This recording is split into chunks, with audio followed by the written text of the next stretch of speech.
couple things about the schedule I want to address. First of all, you and I are way off compared to our listeners and our YouTube posters. I thought Tennessee's schedule was incredibly favorable. And I think you might have had a date night with the missus last night or going to dinner. So I don't know how much you looked at our YouTube comments, but I actually did quite a bit. Everybody says the schedule is incredibly tough. I think I really believe, Caleb, that the misinterpretation is we knew who the permanent opponents were going to be. We didn't know where the games were going to be and when the games were going to be, right? Because we couldn't be more polar opposites. Your take is that the SEC and national media has an incentive to favor Tennessee, whereas our YouTube posters are saying this schedule is way too hard. Where's the middle ground? There is no middle ground. I'm just right. and our listeners are wrong.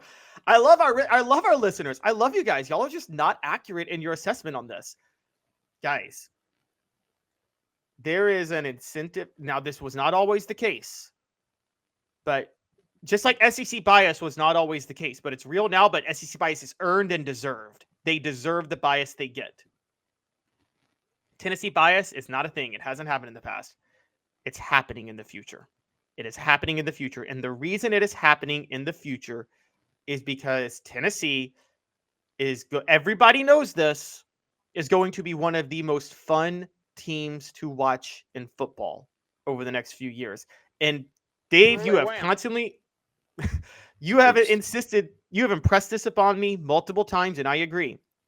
College football is a TV show. That's what it is. It's a TV show.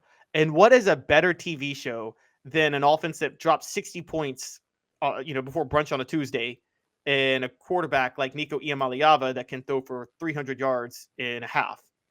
And it's gonna be fun, and that's going to favor Tennessee heavily. So yes, there is a bias to Tennessee that is coming, and it is evident with the schedule. The opponents, that was just kind of a draw but for instance, you would think if you were trying to protect all the old rivals, when you could just pick 8 games for every team, you would put Auburn on Tennessee's schedule next year. The SEC didn't do that. They put Arkansas and Mississippi State on Tennessee's schedule next year.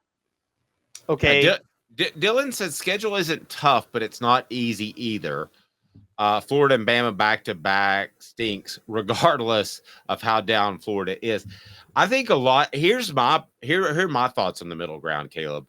I think you and I are 110% on the Nico train. Sure. Well, let's say 99%. Anybody can spit the bit in a game, right? Anybody. Okay. Anybody.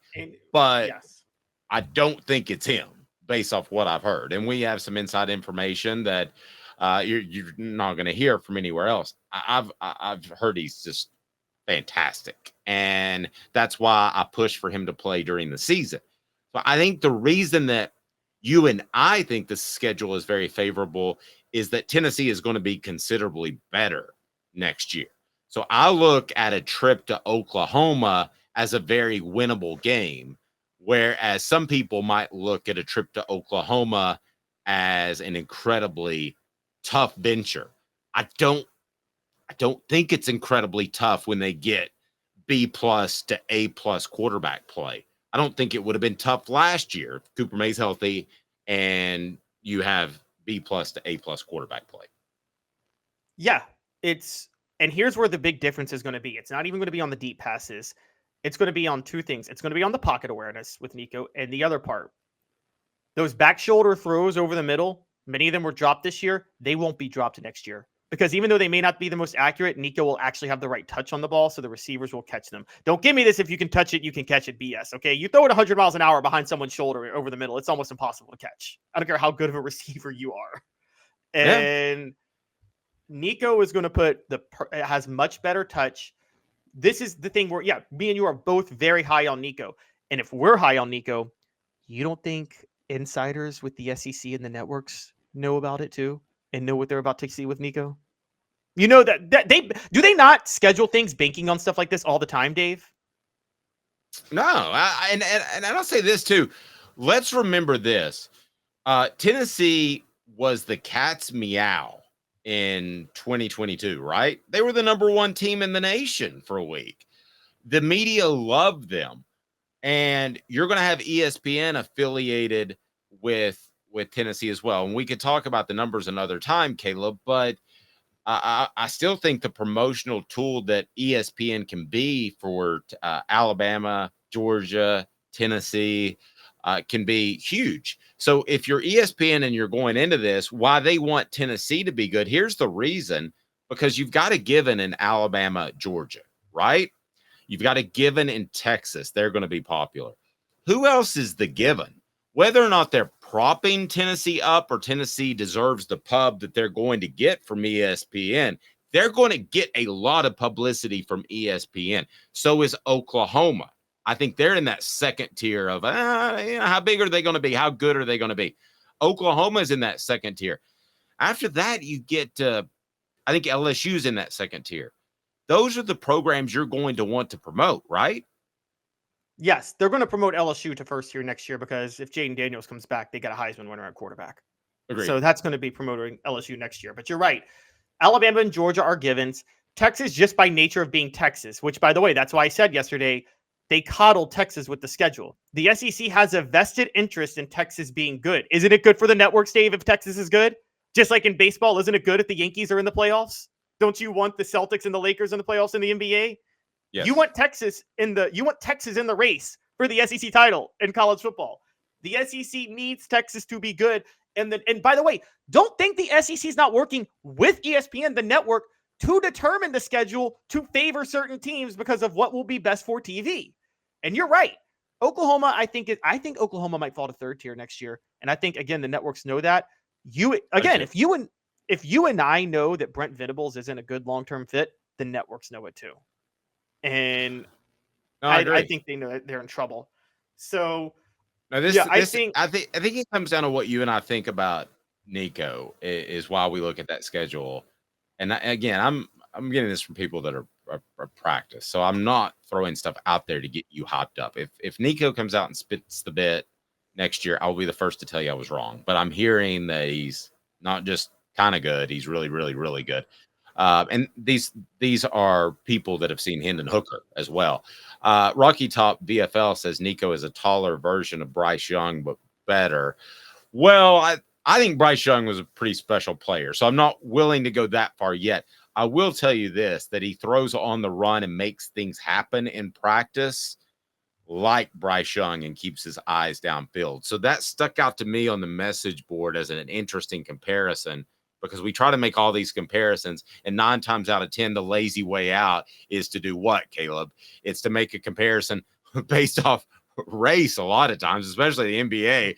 That white guy reminds me of that other white guy. He's like Larry Bird. And then the other the other one is size. So he's not Bryce Young's size. So nobody's made that comparison anymore, but it kind of falls in line with some things I've heard that are going on in practice. That's interesting. Yeah, but to address the Bryce Young, by the way, since you said that, Nikola Jokic is the greatest white player in NBA history. I'm sorry, Celtics fans. Nikola Jokic is better than Larry Bird. It's the greatest white player. Shut your mouth. History. We'll talk about that another time. I'm a Larry Bird fan. Go ahead. But the thing with Bryce Young, Nico is going to be more in a system. Now, I've heard what you've heard. I've heard that they're giving Nico a little bit more of a leeway to improv and freestyle than you usually do in Heupel's system, which that's what I've heard. I'm not as tied in as you are with people that are at practice, but that's going to be interesting to see. But with Bryce Young, I mean, I'm sorry. My knock on Nick Saban and Bill O'Brien, I thought they just turned loose on Bryce Young and were like, hey, go win us this game. And just let him do whatever he wanted. Kind of very similar. We talked to Fred.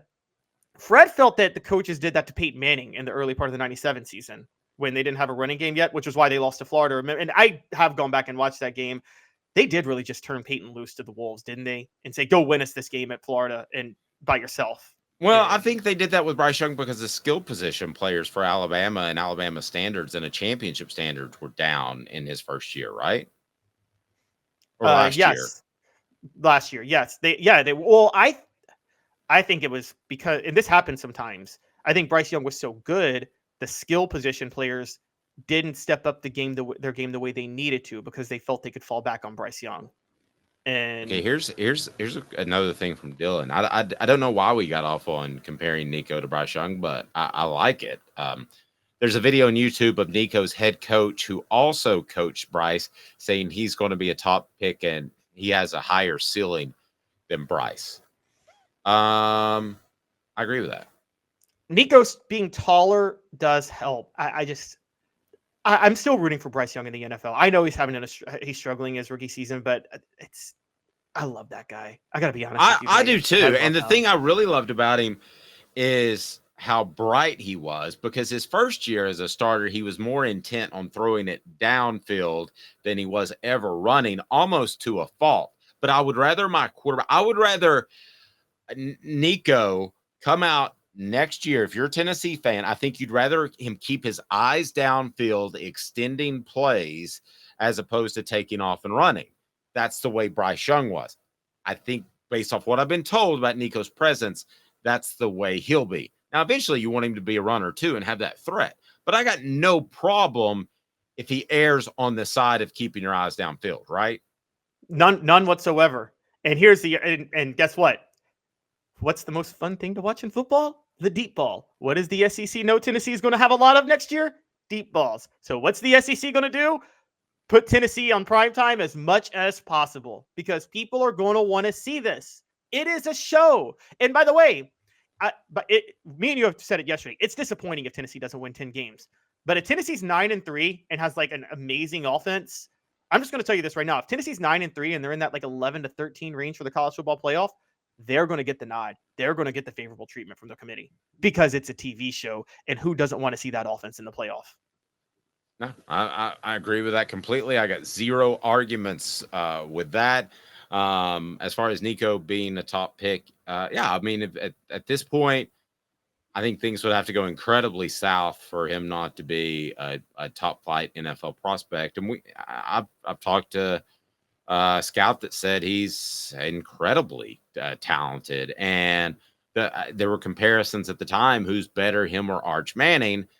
I think that Arch Manning was considered a guy that could play in more systems, while Nico was considered a perfect fit for this system. Now, we've seen Arch Manning not take over at Texas. So, like I said, there's always a chance you could spit the bit. But unlike Arch Manning, we didn't have feedback from practice that we have with Nico. So those are apples and oranges. So those are guys when they came into school. I'm not basing this, that's what I'm trying to tell people. I'm not basing this off of his projections or hype or all that stuff in recruiting. I'm basing this what he's done in practice. And I think you're going to see him do a little something in the bowl game. Hint, hint.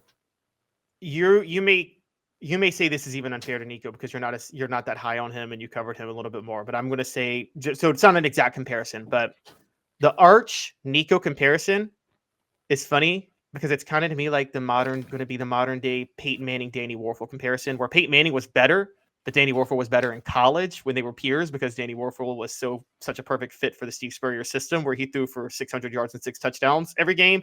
But then again, you would say that if Peyton played in Steve Spurrier's system, he would have thrown for those yards too, right? So I guess it doesn't really matter. But yeah, but I think we all knew coming out that we all knew that Peyton Manning was the better prospect, right? Between him and Danny Warfel. Yeah, and there's a reason Danny Warfel felt like. Yeah, unless you didn't know football. I mean, that was pretty apparent.